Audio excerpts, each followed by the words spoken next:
ఆంధ్రపత్రిక సంపాదకులు శ్రీ వీరాజీ రాసిన వీరాజీయం 29వ చివరి భాగం 26/3/25 74వ శీర్షిక మూషిక సెక్క లక్.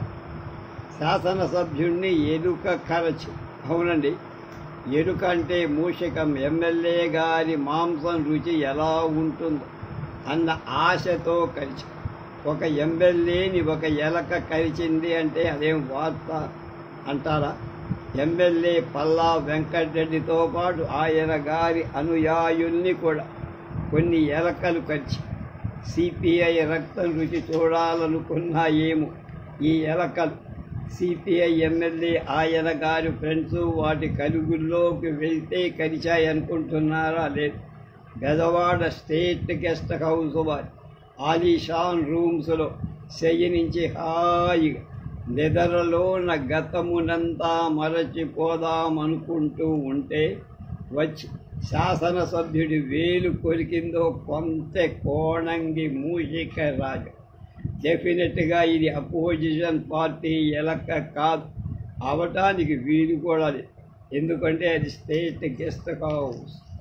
మనం పిల్లకాయలకు ఈ రోజుల్లో జర్నలిజంలో పిల్లకాయలు ఎవరులేండి చెబుతూ ఉంటాం. వార్త అనగా ఏమి? కుక్క మనిషిని కరిచింది అంటే వార్త కాదు. ఎవరైనా మనిషి కుక్కను కరవాలి, అప్పుడది వార్త. వార్త చిత్రంగా ఉండాలి, విపర్యంగా ఉండాలి అని నీతి. అటువంటిది కాదు ఇక్కడ. ఎలుకని మనిషి కరవల. ఎలుకలే రాజకీయకారుల్ని కరిచే సందర్భం చెప్ప. 5 ఏలు ఉండాలి వార్త రాయటానికి. ఒక ఏ అంటే ఎవరు, 2 ఏ అంటే ఎక్కడ, 3 ఏ అంటే ఎప్పుడు, ఇలా విశ్లేషించి కదా. So let me explain. Bezawada మహానగరంలో సిపిఐ వారి రాష్ట్ర స్థాయి కార్యవర్గ సమావేశాలు జరిగాయి. నవంబర్ 14-15 సమావేశాల్లో పాల్గొనటానికి వివిధ ప్రాంతాల ఎర్ర నాయకులు వచ్చారు. వాళ్లలో నల్గొండ జిల్లా మునుగోడు శాసనసభ్యుడు, అతని సహచరుడు, జిల్లా కార్యదర్శి మొదలైన హేమాహేమీ కమ్యూనిస్టు నాయకులు కూడా వచ్చారు. పార్టీ వాడు ఈ డెలిగేట్స్కి వేర్వేరు ప్రాంతాలలో బసలు ఏర్పాటు చేశారు. వీరి పాలిటీ స్టేట్ గెస్ట్ హౌస్ పడింది. వీళ్ళ పాలిటీ స్టేట్ గెస్ట్ హౌస్ పడింది. గవర్నమెంట్ వారి అతిథి గృహంలో 9 నుంచి 13 నంబర్ గల దాకా వీరు బుక్ చేసుకున్నారు. అందులో రూమ్ నెంబర్ 9 అంటే ఎన్టీఆర్ ఫేవరెట్ నెంబర్లో ఈ పార్టీ వారు సెటిల్ అయ్యారు. ఎలుకల దాడికి ఉలిక్కిపడి లేచి బహుశా లైటు వేసి చూశారట. ఆ రూమ్ నిండా ఎలుకలు స్వేచ్ఛగా తిరిగేస్తారు. వాళ్ళ గుండెలు జారిపోయాయి. ఎలుకలు తండ్రోయ్ అంటూ వలన పళాన లేచారు. కాసేపు గెస్ట్ హౌస్ వాళ్ళ మీద పడి మండిపడి ఉంటారు. కనుక పెట్టే బేడా సర్దుకొని ప్రైవేట్ లాడ్జికి వెళ్ళిపోవటం వగైరా అంతా మామూలు. గెస్ట్ హౌస్ అంటే, అందులోనూ ఏలిన వారి గెస్ట్ హౌస్ అంటే ఎలా ఉంటుంది? ప్రతిరోజు మంత్రుల లెవెల్లో నుంచి చోటా మోటా నాయకులు దాకా అందులోనే బస చేస్తూ ఉంటారు. ఆల్వేజ్ ఆక్యుపైడ్గా ఉండే గెస్ట్ హౌస్లో స్టేట్ గెస్ట్ హౌస్. అక్కడ ఇలా ఎలకల దండు. మనుషులు తినేదాకా తింటూ వారితోనే వారు తాగేదే తాకు. సహజీవనం సౌభాగ్యం పొందడం యాడ్ న్యూసేం కాదు. పైగా బెదవాళ్ళు తిరుపతి కొండ మీద పద్మావతి గెస్ట్ హౌస్ లాంటి మహా అతిథి గృహాలు లేవు. డ్రైనేజ్ గెస్ట్ హౌస్ అని ఒకటి ఉంది. అందులో విఐపి రూమ్స్, హోటల్ గదులు లాంటివి దొరుకుతాయి. బందర్ రోడ్డు మీద ఎప్పుడూ మేము పైలా పచ్చీసులుగా ఉన్న రోజుల్లో ఇందిరమ్మ వస్తుందని ఓ కెనాల్ గెస్ట్ హౌస్ ₹1,00,000 డెకరేట్ చేసి, అఫ్కోర్స్ అప్పటి 1,00,000 అంటే ఇప్పుడు 50 పెట్టి గుణించాలా? అది అంతరించిపోయి ఎప్పుడో హోటల్ కాంప్లెక్స్ మురుస్తారు. ఇదంతా వేరే.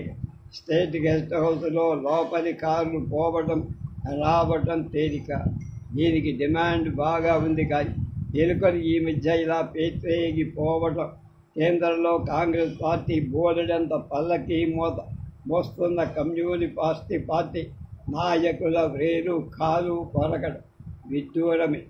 ఎప్పుడో పోయిన శతాబ్దం 8వ దశకంలో దీంతో నాకు కాస్త ఉద్యోగ బాధ్యతరీత్యా పరిచయం ఉండే. ఆ తర్వాత దీన్ని మార్చారు. గవర్నమెంట్ వారి కార్యాలయాన్ని ఒక రకమైన మాసిపోయిన తనం ఉంటుంది.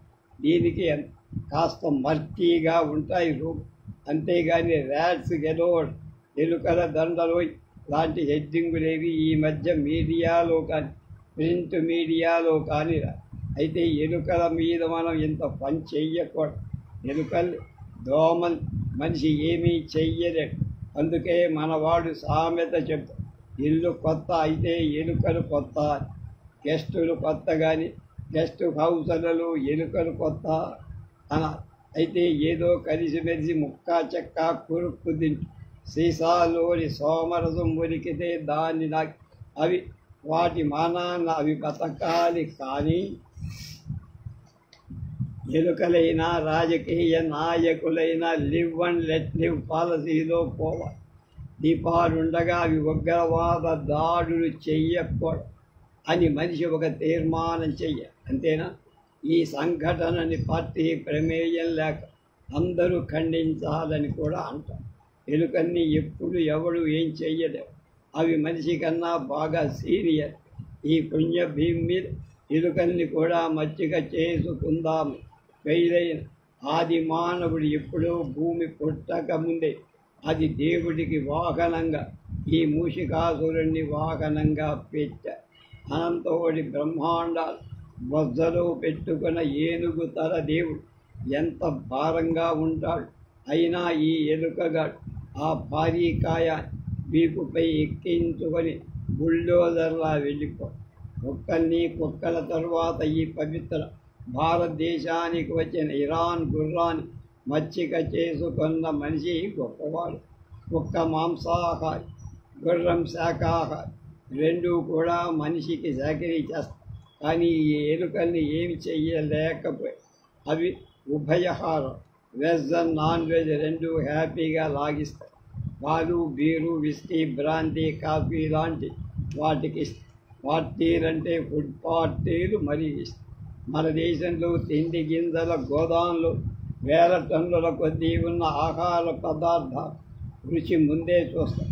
ధాన్యాగారం, ఎలుకలు కాపురాలు వందల సంఖ్యలు. మనం తినే గోధుమ, ధాన్యం, పప్పులు ఒకటే. సమస్త ఆహార పదార్థాల మీద ఇవి హాయిగా మనకి ఇంకా స్వేచ్ఛగా అంటూ పాడుకుంటూ కొర్లుతూ ఆడుతూ పిల్లల్ని కుప్పలుగా వాటికి పాలిచ్చి పెంచుతూ కాపలాదారులాగా ఇవి కూడా కావాల్సినంత ఫుడ్ కోటాన్ని వితౌట్ రేషన్ కార్డు కొట్టేస్తాయి. ఇంతవరకు బాగానే ఉంది. కానీ ఇవి వేర్ హౌసుల్ని టాయిలెట్స్గా కూడా వాడుకొని కావలసినని గొద్దెలు పెడతాయి. ఉత్తరు ఇష్టానుసారం పోస్తాయి. ఇక్కడ మూత్రం పోయరాదు అన్న బోర్డులు అవి కేర్ చెయ్యం. పొలాలు, ఎలుకల సంగతి సరేస. మానవుడి తిండిలో దొంగతనంగా వాటికన్నా ముందు అధిక శాతం తినేసేవి ఇవే. వీటిని తట్టుకోలేకనే అయ్యుంటుంది భోళాశంకర్ హిమాలయాల్లో కాపురం. కానీ అక్కడ ఉంటాయని మంచు ఎలుకలు అంతదాకా ఎందుకు? ఇటీవల పోయిందనే 7 కొండల వాళ్ళకు కూడా ఎలుకల బెరద ఎక్కువైపోయిందని. అఫ్కోర్స్ వెంకన్నని అవి కలవలేవు, కొంత లేవు, కొరకలేవు కూడా. వెంకన్న కన్నా భక్తువ ఇష్టపడే లడ్డూలు ఫ్రీగా అవి ఆరగించేస్తుంది. వంటశాలల్లో నెయ్యి, జీడిపప్పులు వగైరాలు హ్యాపీగా లాగించేస్తాయి. ఎలుకలు తిన్న శాతం ఆహార పదార్థాలు కూడా లెక్కలు తీసుకునే కాబట్టి వడ్డీ కాసుల వాడి భక్తులకు లడ్డూ రేట్, ఆర్జిత సేవల రేట్ ఫిక్స్ చేస్తారే దేవస్థానం. ఈ అద్దెనే ఎలుకలను పట్టే మూషిక వేటగాండ్రను తెచ్చారట. వాడు పాములను పట్టే వాళ్ళలాగా చాలా ఛార్జీ చేస్తారటగా. అనకండి, అద్దీ వ్యాపారాలు చేసే మనుషులకే మనీ ఈజ్ నాట్ లెక్క, ఇంకా వడ్డీ కాసిన వాడుకో లెక్క. This god is the richest. విరాజి నవంబర్ 2070. సారీ చెబితే సరిపోతుందా? దాసరి తప్పులు దండంతో సరి అనే సామెత చెప్పినట్టు పరమ రోత కలిగించే దుగుప్సాకరమైన నేరం చేసి డాలర్లు భుజకీర్తులు సంపాదించుకొని జనంలో సంచలనం వచ్చిన మాలిక్ కరుచుకొన్నట్టు నడిచి ఓసారి పారేస్తే సరా. ఎంఎఫ్ హుస్సైన్ అసలు పేరు మహమ్మద్ ఫిదా హుస్సేన్, కానీ అంతా అతన్ని మాధురి షీదా హుస్సేన్ అని. నిజమే, మహమ్మద్ హుస్సేన్ ది పేరు పుట్టాడు ఆర్టిస్ట్. మరోసారి వార్తలకెత్త, ఈసారి మరీ దాడు. పోయినసారి 1996 ఇతడు చదువుల తల్లి పేరు ఓ అనాకారి అపభ్రష్టపు బొమ్మ వివస్థలుగా చిత్రీకరించి అదేదో ఘనకార్యంగా బజారు. ఈసారి అతని దుస్సాహసపు చేష్ట చూస్తే మా చిన్నప్పుడు మా నాయనమ్మ తరచుగా అంటూ ఉండే ఓ సామెత గుర్తుకొస్తుంది. ఎవరైనా పెద్దంతరం చిన్నంతరం లేకుండా వేలమాడితే తల్లికి పట్టరా వసంతం అన్నట్టు ఏమిట్రా ఆ కారు కూతలు అప్రాచ్యుడా అంటూ ఆమె చీవాట్లు వేసేది.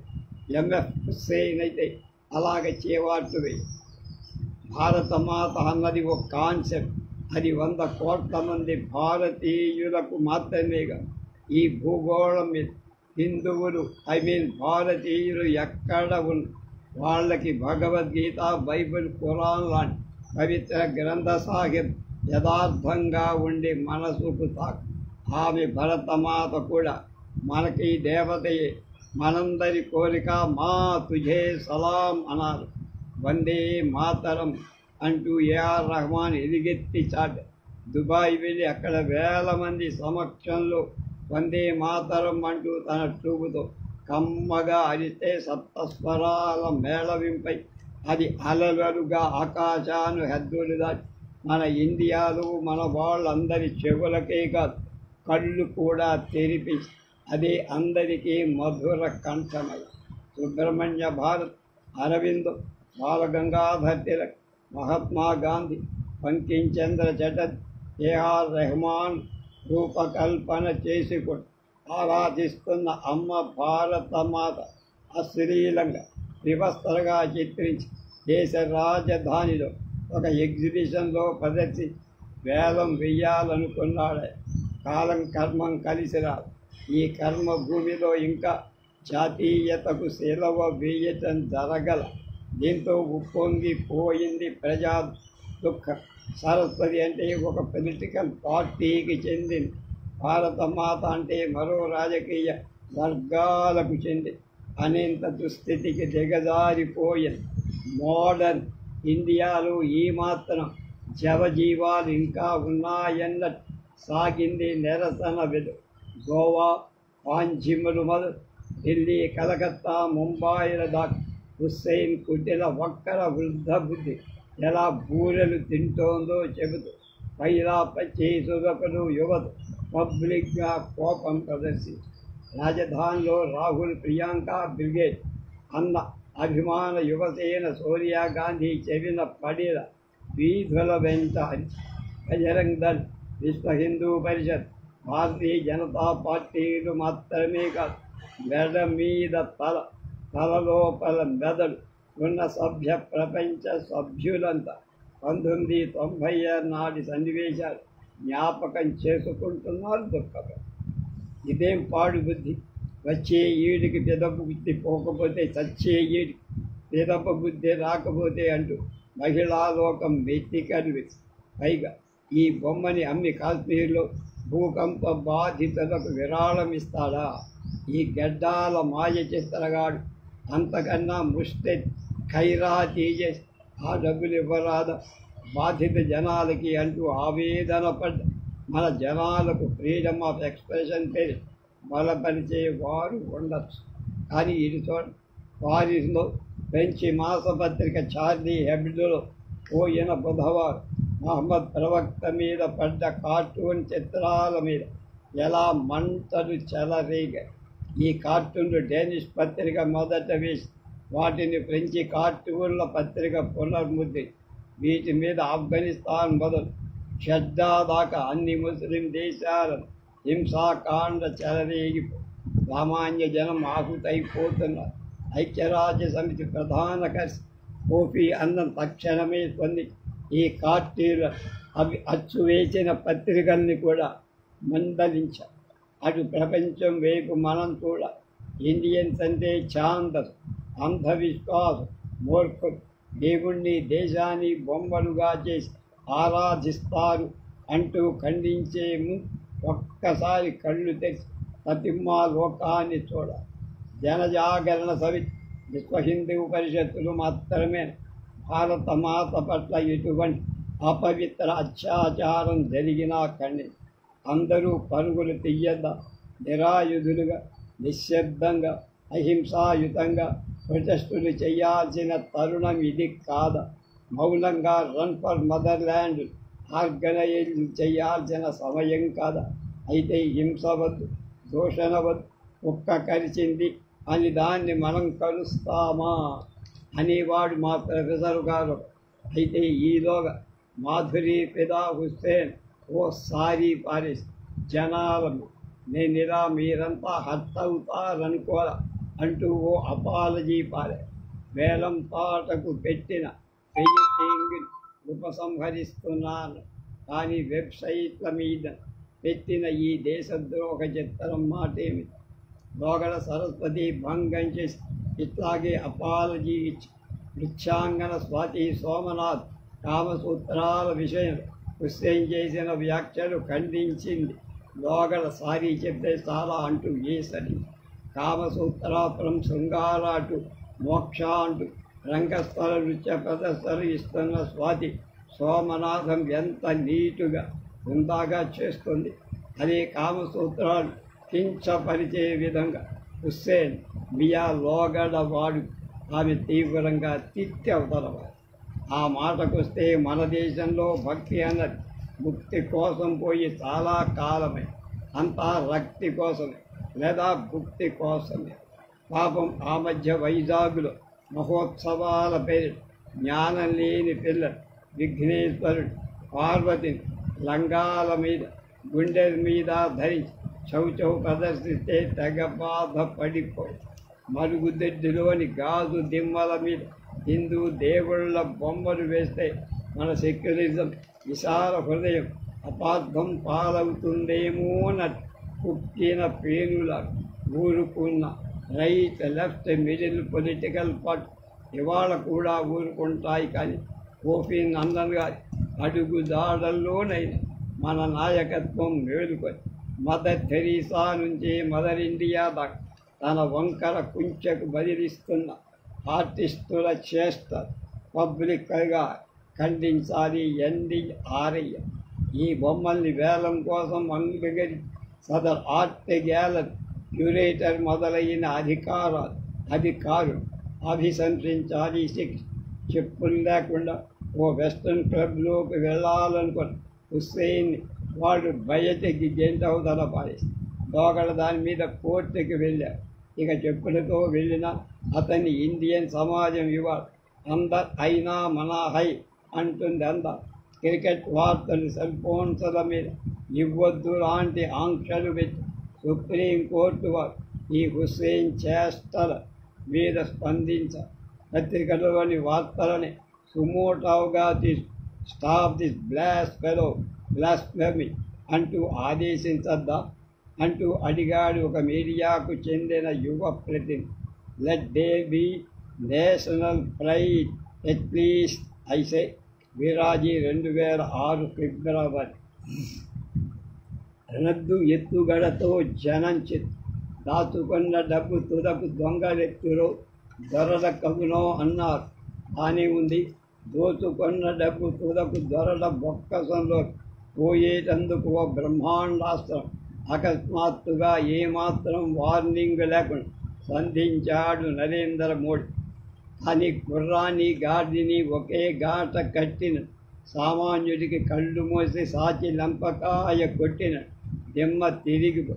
ఎందుకంటే ఇదే రద్దు నెలాఖరు వారంలో అయితే మధ్యతరగతి పేద వర్గాల కొంపలు జేబుల్లో చిల్లర పైసలు తప్ప ఏం మిగలవు. కాబట్టి పర్వాలేదు. కానీ ఫస్ట్ వీక్ చివరి ఫుల్ బడ్జెట్ ఖర్చులకు జీతాలు కరెన్సీ నోట్లుగా మార్చుకొని బ్యాంకుల నుంచి తెచ్చిపెట్టుకున్న కుటుంబీకులు తెల్లారేపాటికి ముష్టివాళ్ళైపోయారు. అసలు 100కి విలువందా? 5 రూపాయల బిళ్ళ, 10 రూపాయల నోటు, పెప్పర్మెంట్ బిళ్ళలకైనా చాలని రోజులలో ఎవరి దగ్గరైనా 500, 1000 రూపాయల నోట్లు ఉంటాయి. కానీ చిల్లర చిరాకులకి అయిపోయిన రోజు సూపర్ మార్ట్స్లో కార్డు చెల్లుతుంది. అయితే కార్డుగాళ్ళు ఎంతమంది ఉన్నారు?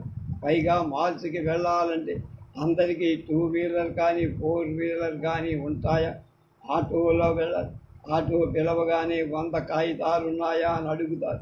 ఆటో క్రెడిట్ కార్డులు, ఆన్లైన్ బుకింగ్లు, బ్యాంకు ఖాతాలు, మూలుగుతున్న సేవింగ్, ఇవన్నీ బ్రహ్మచారి.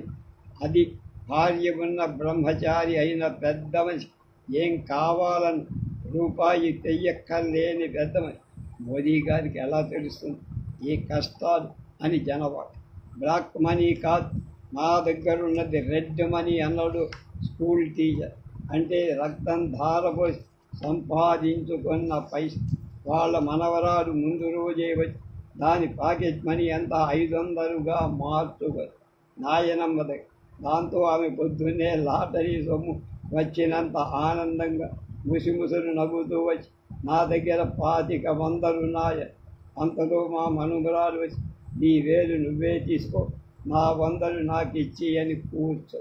100 ఉన్నాయమ్మా నా దగ్గర, దాచిన కానీ పాత 500కి ఇవ్వను, వడ్డీకి అప్పుగా అయితే ఇస్తానంది తనమ్మాయి పరిమళ. పేపర్లెస్, మనీలెస్, సర్వం డిజిటల్ మ్యాజిక్ అన్న నినాదం విక్కిరిస్తూ తరాలు నృత్యం చేస్తోందనిపించి. ఏటీఎంలు లేవు. ఏ ఆసుపత్రికి పోయినా ముందు డిపాజిట్ కక్కు, తర్వాతే బెడ్ ఎక్కువ అంట. ఆసుపత్రి గేట్లోనే 500 లెవెల్ ఖర్చు. శత్రువు అంటే నల్లధనం భూభారంగా దాచిన వాడు శత్రువు. ప్రగతికి ప్రజలకు విరోధి అని ఓ ఆటం బాంబు పడేస్తే సరి వాడి మీద అంటూ ఉంటారు జనాలు సరదా. కానీ ఇవాళ అదే చేశాడు నరేంద్ర మోడీ. ప్రక్కనున్న జనాన్ని కూడా అది బాధేసి సాగు, పెళ్ళిళ్ళు, రోగాలు, వీటికి వెనకటి రోజుల్లో పలుకుబడి పనికొచ్చాయి, చేబదుళ్ళు దొరికాయి. కానీ విచిత్రంగా 2 రోజుల్లో రిక్తహస్తాలే అందరివి అయిపోయాయి. మోదీ గారి మాట సుగ్రీవాజ్ఞ అన్నాడు ప్రొఫెసర్గా. అయితే మోదీ గారి ఆజ్ఞ పాడి 1500 నోట్లని చెత్త కాగితాలు కొత్త కాగితాలుగా మారి దేశంలో 16.5 బిలియన్ల 500 1000 రూపాయల నోటు 6-7 బిలియన్లు. అవి ఎక్కడ ఉన్నా చెల్లని చిల్లై గవ్వలై. బిలియన్ అంటే బ్రిటిష్ బిలియన్ అంటే ఒకటి ప్రదర్శన 12 సున్నాలు. ఇప్పుడు ఆ సున్నాలే మిగిలాయి. 100ల కోసం తెల్లారేపాటికి బెల్లం ముక్క మీద చీమల ఏటీఎం గాడు చేరుకో. వెంకన్న గుడిలా ఉంది ఒక్కొక్క ఏటీఎం కానీ అవేమన్నా అక్షయ పాత్రల. పైగా 5 1000 కాకుండా 100లే కావాలంటే అవతల వైపు మరో బ్యాంకుల్లో వేసుకున్నాం. మీకు 100 కావాలంటే 5కు 4, 1000కి 8 కావాలా అంటూ ఆపద్బాంధవులు 100 కట్టలు పట్టుకు తెగబడి కొంపదీసి ఇవి పాకిస్తాన్ రూపాయలు కావు కదా. రోజు పేపర్ చదివే పెద్ద మనిషి జోగారావు కనుమ పాక్కు నోట్లు చిన్న ఉండవు. ఆ సంగతి తెలుసుకో కావాలా? 500 కమిషన్ 1000 నోటిస్తా అంటున్నాడు ప్రైవేట్ ఎక్స్చేంజ్లో. ఈ దెబ్బకి పాకిస్తాన్ నుంచి వచ్చిన దొంగ నోట్లు కూడా ఫినిష్ అయిపోతాయి. అలాగే ఏటీఎంలో కూడా వస్తున్న నకిలీ 500 1000 నోట్లు బంద్ అయిపోతాయి అన్నాడు ఎకనామిక్ కుర్రా. కాగా మోడీ గవర్నమెంట్ ఈ దెబ్బకి ఓటర్లు మండిపడుతున్నారు తెలిసి మొబైల్స్ మీద సందేశాల గంటలు దంచేశారు. హ్యాపీగా డిపాజిట్ చేసుకోండి, 4వ రోజు 1000 బదలాయించుకొని ఏటీఎంలో వారానికి 20,000 అంటూ ఆన్లైన్కి పారిపోండి అంటూ బాకాలు పెట్టారు. కూరగాయలకి పండ్ల వాళ్ళకి కార్డులు ఇస్తావా, పాన్ నెంబర్ ఇస్తావా అంటూ అంతటా అర్థం లేని మాట. చిల్లర కొట్ల వాళ్ళ రోజువారీ కార్మికులు ఎవడి దంతా వాడు మొదలుపెట్టి కార్టూనిస్టులు జోకులు కొట్టారు. పాత నోట్లు తీసుకొని పోయి వాటిని బ్యాంకులో మార్చుకోవడానికి, ఉద్యోగానికి సెలవు, వ్యాపారానికి కోతా పెట్టి ప్రైవేట్ స్కూళ్ళు, కంపెనీలు 10-15 తేదీల దాకా ఇవ్వని వాడు 8 పొద్దున్నే పాత నోట్లు చాయ్ సమోసాలు పెట్టి మరీ ఇచ్చేది. నీ అకౌంట్లో వేసుకుంటూ అంటూ దేశంలో 2011, 2016 మధ్య 5, 10, 100 పెద్ద నోట్ల చలామణి విపరీతంగా పెరిగిందని ఆర్థిక శాఖ 500 నోట్ల వాడకం 76%, 1000 నోట్ల వాడకం 109% పెరిగాయి. ఇది కార్డుల మీద లేదా ఇంటి దగ్గర మానిటర్ మీద బేరసారాలు సాగిస్తున్నా లేదా బ్యాంకులో క్యూలో నిలబడి పైకం చేసుకొని తిరిగి తీసుకోవడానికి యాతన పడ్డా 1000 నోట్లు అప్పుడే కళ్ళ కనబడు. 500, 2000 ఇవే. ఇదో సమస్య. నీ అకౌంట్లో 3 లక్షలు దాచి పెడతావా, ఆనక తాతీగా డ్రా చేసి ఇద్దు కానీ కమిషన్ ఇస్తానంటున్నాడు మా బాస్ అంటూ వచ్చింది ఓ వర్కింగ్ గర్ల్. ఆ సొమ్ము తిరిగి ఇవ్వకపోతే ఏం చేస్తాట అడిగాడు మేనమ్మ. ఎలా, అది ఉద్యోగం చెయ్యటం నీకు ఇష్టం లేదా అంటూ వచ్చింది తల్లి. ఉప్పెన్నలు వరదలు నీటిలాగా ఈ కష్టాలు కూడా తగ్గుతాయి. దీంట్లో పెద్ద గుడ్లు కొట్టుకుపోతాయి కూడా. దేశం బాగుపడింది అంటున్నాడు మోదీ గారి వీరాభ్యం. అది సరే, బ్యాంకు క్యూలో నిలబడిపోయి క్లార్కులు ఎంత చులకనగా చూస్తున్నారు. క్యూ శిక్షలు పగవాడి కూడా వద్దు బాబు అంటున్నాడు సామాన్య. Suffer the darkness for a new dawn. విరాజి, నవంబర్ 2011. ఓ గూటి చిలకలే కానీ పలుకు వేరు. 77 పూజన వారం బీహార్ అడవులలో 200కు పైగా నీట్ గాయలు, వీటినే బ్లూబల్ అంట, తుపాకులతో వేటాడి చంపేసి అవి శాకాహారులే కానీ మన పంట పొలాల మీద పడి కుమ్మేస్తారు, ధ్వంసం చేస్తారు. కనుక పర్యావరణ శాఖ మంత్రి ప్రకాష్ జవదేకర్ ఆర్డర్లు వేశారు. ఈ ఆర్డర్ నవంబర్ దాకా అమలు చేస్తారు. దూరు లేని ఆ సాధు జంతువులు పంట పొలాల ధ్వంసం నెపంతో అలా చంపేయడం శిశు వనితా సంక్షేమం కన్నా ఎక్కువగా జంతు సంరక్షణ ధేమాన్ని కోరే నిష్ఠాపరురాలు శ్రీమతి మేనకా గాంధీ విపరీతమైన కోపం చెప్పి, పైగా నీల్ గాయిలో గాయి శబ్దం ఆగు కూడా ఉంది. భాజపాకి అత్యంత ప్రీతికరమైన మాట. సాటి మంత్రివర్యుడు ప్రకాష్ ఇంత పని చేస్తాడని ఆమె అనుకో. పర్యావరణ పరిరక్షణకు అడవి జంతువుల్ని కంటికి రెప్పల కాపాడాల్సి వచ్చిన మంత్రి హిమాచల్ ప్రదేశ్లో సిమ్లాలో ఆ మధ్య కోతులు కనబడితే కాల్చి పారేయమని ఉత్తర్వులు జారీ చేశారు. ఎంత ఘోరమంటుందా. ఛాయ్ మీద కూర్చొని ఇలాంటి విషయాలు చర్చించాలే తప్ప రాష్ట్రాలు అడగకూడదు. రూల్ ప్రకారం వాళ్ళకి మనం సాయం చెయ్యాలి అంటున్న శ్రీ ప్రకాష్ పబ్లిక్గా మేనకా గాంధీ తెచ్చి ఒక్క బీహార్కైనా మరో 4 రాష్ట్రాలకు అడవి జంతువుల్ని పొలాల మీద పడితే కాల్చేయటానికి అనుమతులు జారీ చేసి పర్యావరణ శాఖ. అవునండి, ఎంత ఎండేంజర్డ్ జంతువే అయినా మనుషుల తిండికి డేంజర్గా మారిపోతే ఏం చెయ్యవు. పశ్చిమ బెంగాల్ ఏనుగులు మనుషుల్ని పంట పొలాల్ని మట్టి కట్టిస్తాయి. మహారాష్ట్రలో అడవి పంది, గోవాలో నెమలి పెట్టి, కర్ణాటకలో పాల పెట్టి, కోకిలు, ఇవన్నీ మనుషుల్ని తినే పెద్ద పుర్రు కావుగాని మనిషి చెమటోడ్చి పండించే పంటలు దేని స్థాయిలో అవి మట్టి పాలు చేస్తాయి. కాకపోతే పెద్ద పులులాగా ఇవి గ్రామాలలో మనుషుల్ని రుచి చూడవు. ఎండేంజర్డ్ అంటే అంతరించిపోతుంది. జాతి జంతువుల జాబితాలు ఉన్నాయి. నీల్గాయ్ అన్న శాకాహార జంతువు లేడి జాతికి చెందినవే కానీ 5-6 అడుగుల ఎత్తుగా 400 కిలోల బరువుగా నీలమేఘ శ్యామగా మెడ కింద తెల్లని మచ్చతో మగవాటికి కొమ్ములు అదన్నం వెంటబడితే చెంగు అపార వేగంతో దుమికిపారి. హిందీలో గాయ్ అంట, ఇంగ్లీష్లో బ్లూ బుల్ అంట. కానీ అటు ఆవుల బాగా పాలిగో ఎద్దుల్లాగా పొలం చాకిరీ చెయ్యి. అడవి పందులతో సమంగా మనిషిని వెంటాడు దొక్కబెట్ట. ఆ మాటే అంటాడు ప్రకాష్. రాష్ట్రాలు అడిగాయి సైంటిఫిక్ మేనేజ్మెంట్ అనే ఆదేశాలంటే శాస్త్రీయం వాటిని అదుపు చెయ్యమని ఉత్తర్వులు ఇచ్చాం. నాకు మాత్రం అడవి జంతువులంటే కోపమా తల్లి అంటాడు.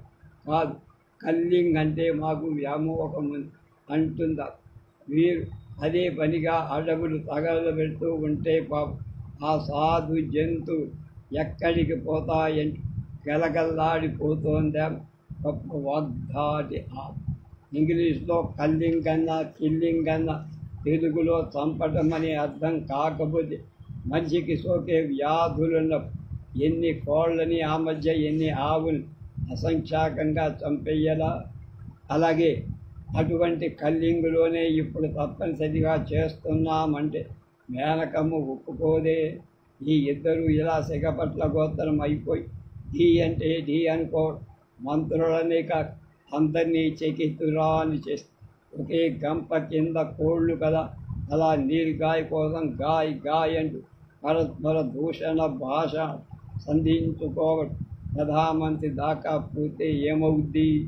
ఆయన అవతల 5 దేశాలు చేగీయమానంగా పర్యటి 6 స్టాండింగ్ ఓవేషన్ 60 అప్లాజు సంపాదించుకొని మార్తాండ తేజంతో దిగుతూ ఉంటే మేనకమ్మ ప్రకాశయ్య పూలదండలు పట్టుకొని ఎదురెళ్లకుండా సారంటూ బడి పిల్లకాయల ఫిర్యాదులు పట్టుకొని పరుగు తీస్తే ఏమంటాడు వేచితోడు. ఈలోగా ఇంకొన్ని సంగతి.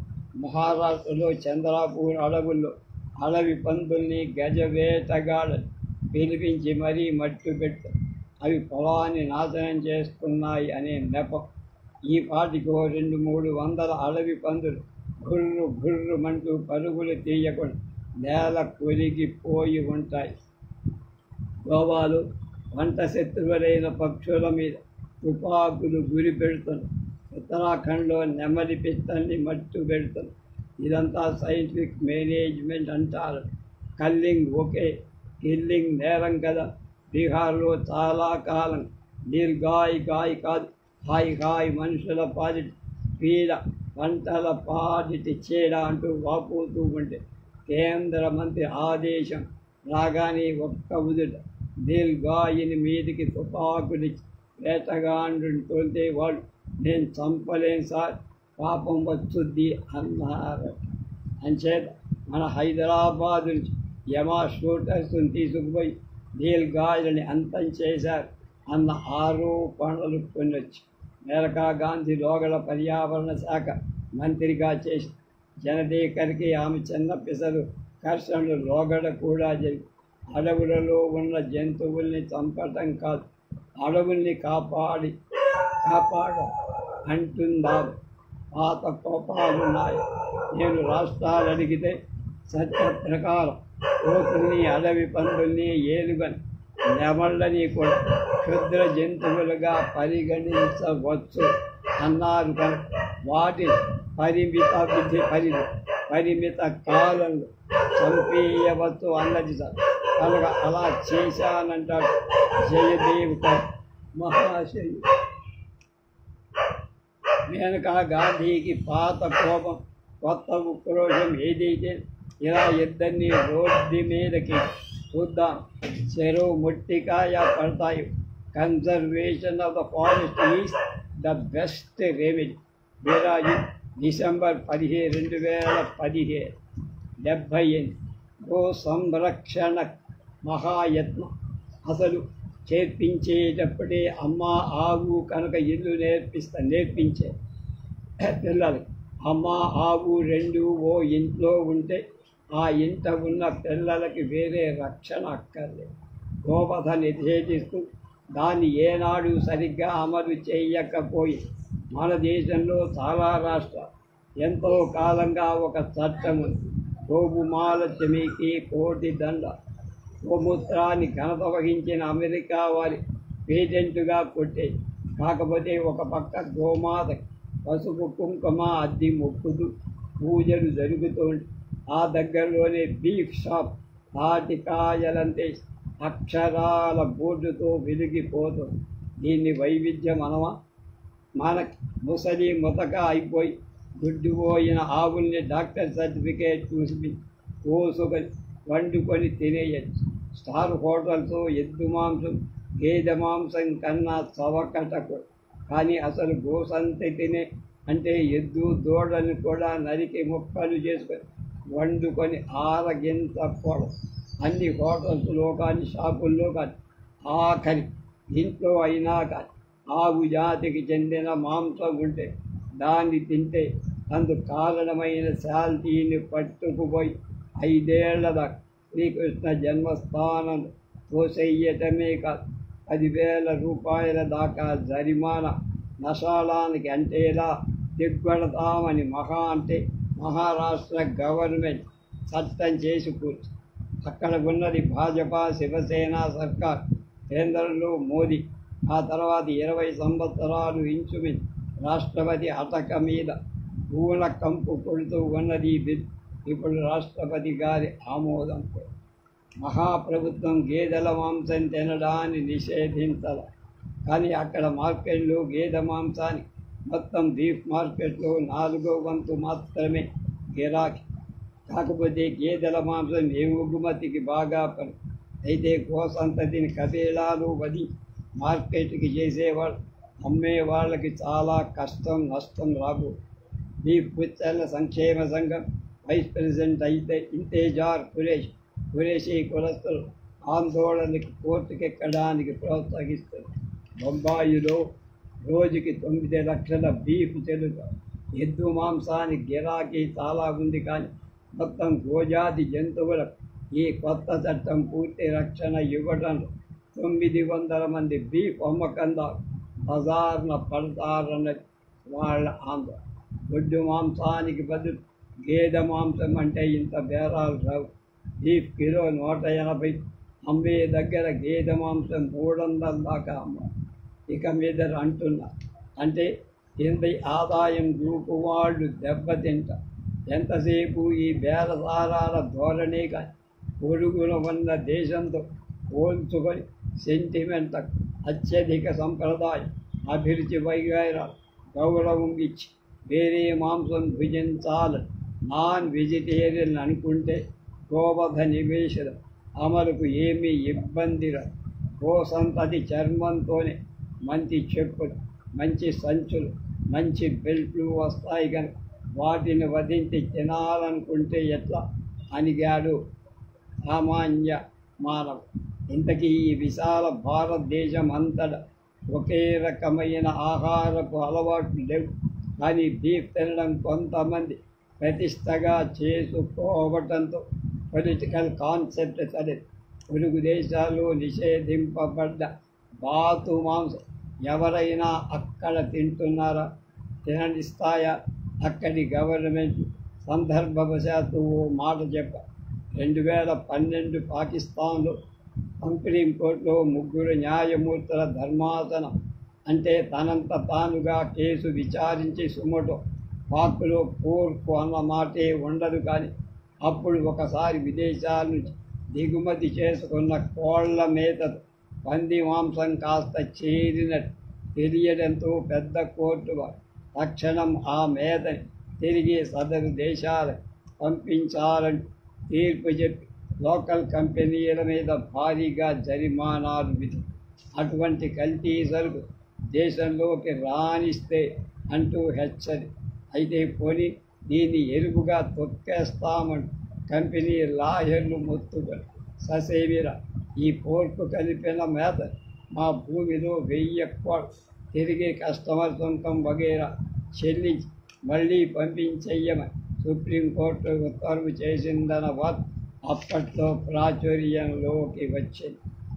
నిజమే, అరుణాచల్ ప్రదేశ్, కేరళ, మణిపూర్, మిజోరాం, నాగాలాండ్, త్రిపురలలో మాంసం కోసం పశువధ మీద నిషేధం లేకపోవచ్చు, కానీ మిగతా రాష్ట్రాల్లో బీఫ్ కోసం ఆవుల్ని చంపడం నిషేధం లేని రాష్ట్రాలతో పోల్చి నిషేధం ఉన్న రాష్ట్రాల్లో గోవధ నిషేధాన్ని ఎత్తేయాలా, లేక దేశవ్యాప్తంగా గో సంతతి కూడా పులి, నెమలి లాంటి అంతరించిపోతున్న జాతిగా వధ నిషేధించి మహారాష్ట్రలో ఈ చట్టాన్ని కాంగ్రెస్ పార్టీ సమ్మతి ప్రకటించినట్లు ఆవు ఒకనాడు కాంగ్రెస్ సింబల్ రెడ్డెందు కాడి తర్వాత ఆవు దూడ కనుక ఈ సింబల్స్ పోయి అపహస్తంగా వర్ణించబడి మొండి చెయ్యి వచ్చి కనుక సింబల్ లాస్కి వాళ్ళు ఫీల్ అవుతున్నారు. సంఖ్యాగయేనా ఏది ఏమైనా గంగిగోవు పాలు గరిటడైన అన్నాడు. ఆ గంటెడు కూడా దక్కించుకోకూడదు అనడం పాడియే. పాడి అంటే పాలు, న్యాయం అంటే పాడి పంటల దేశం. గోవుని దేవతగా భావించే ఆరాధించే వాళ్ళు మెజారిటీగా ఉన్నారుగా అంచారు. పేర్ దెమ్ యాజ్ ఎండేంజర్ వీరాజీ 2015 మార్చి. ఈ పుస్తకం మీద ప్రచురణకర్తలు అన్నమా తెలుగు పాఠకులందరి 6 దశాబ్దాలు ఇష్టమైన పత్రికా సంపాదకుడు, రచయిత, నిత్య నూతన కాలమిస్ట్ శ్రీ వీరాజీ విజయ సంస్థ కూడా ఆత్మీయులు. 1980 నుంచి మాకు సమగ్ర జనరల్ నాలెడ్జ్ గ్రంథాలు అరచేతిలో విశ్వజ్ఞానం, అలాగే తెలుగులో, ఇంగ్లీష్లో కూడా ఎడిట్ చేస్తాం.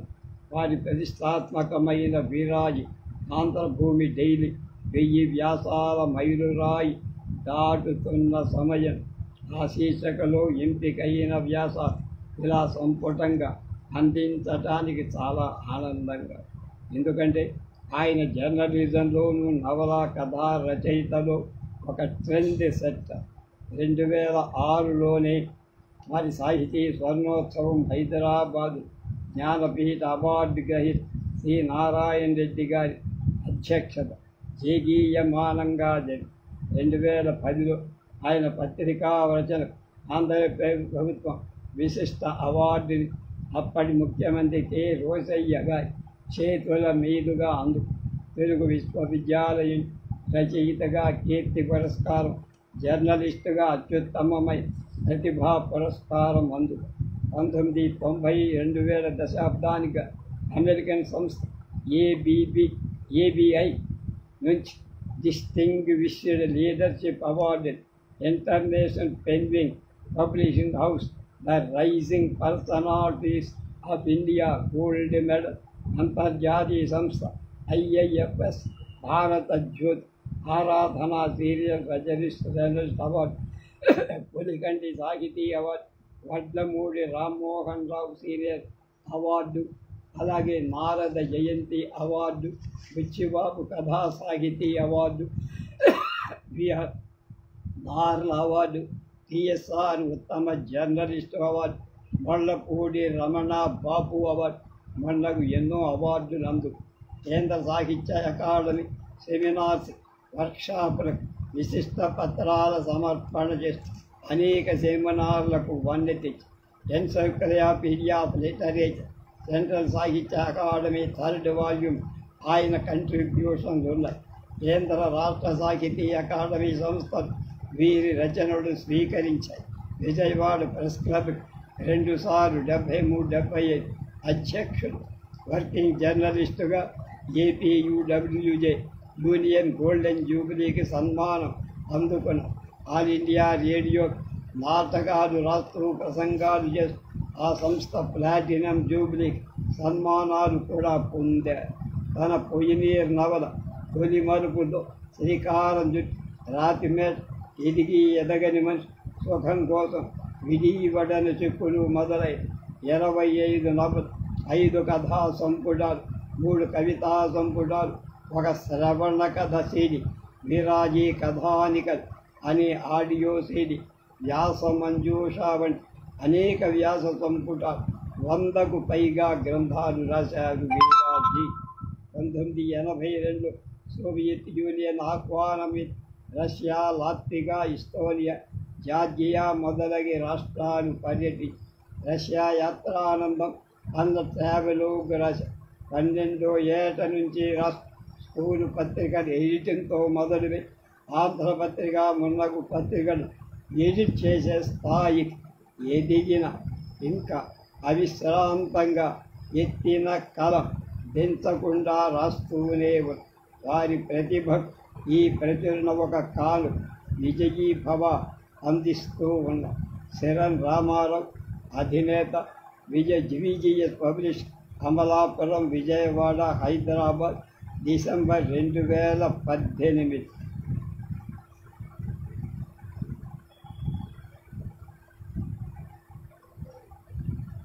వీరాజీ కలం నిత్యకు కాలం సత్యం. కాలమిస్టుగా 2011 వీరాజీ గారి గోల్డెన్ జూబ్లీ ఇయర్.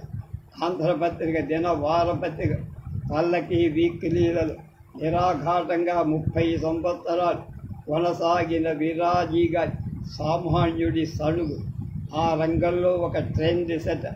పెద్ద ఆంధ్రభూమి డైరీలో 90 నుంచి నేటికి సాగుతున్న ప్రత్యేక భక్తి కాలం వీరాజీయం. ఇప్పుడు ఆయన మెమోయస్, స్మృతి రజత్, ఆంధ్రభూమి ఆదివారం సంచికలో ధారావాహికంగా వస్తూనే ఉంది. వీరాజీ కాలమ్స్లో ఈ క్రింది తాజా కాలం చిత్తగించండి. బయోస్కోప్, బాతాఖానీ, తెర మీద తెర వెనుక, ఆంధ్రపత్రిక డైలీ వీక్, టీవీ కబుర్లు, పల్లకి వీక్, బెదవాడ కబుర్లు, ఈ వారం ముచ్చట, ఆంధ్రప్రభది, విజయవాడ విశేషాలు, బెదవాడ బాతాఖానీ, అవి ఇవి, అనుదిన వార్తా వ్యాఖ్య, డైలీ స్ట్రోక్స్, అనుదిన కృష్ణా పత్రిక డైలీ, ఇండిపెండెంట్ స్ట్రోక్స్, ఆకాశిక్ ఆంగ్ల పత్రిక, పెన్నోరమ, పల్లకి వీక్, తాజా కాలం, ఉద్యోగ పర్వం, విద్యాపత్రిక. ఇది వీరాజీ గురించినటువంటి పరిచయం. ఆయన సాహితీ విజయం విరాజీయమనం. దీంతో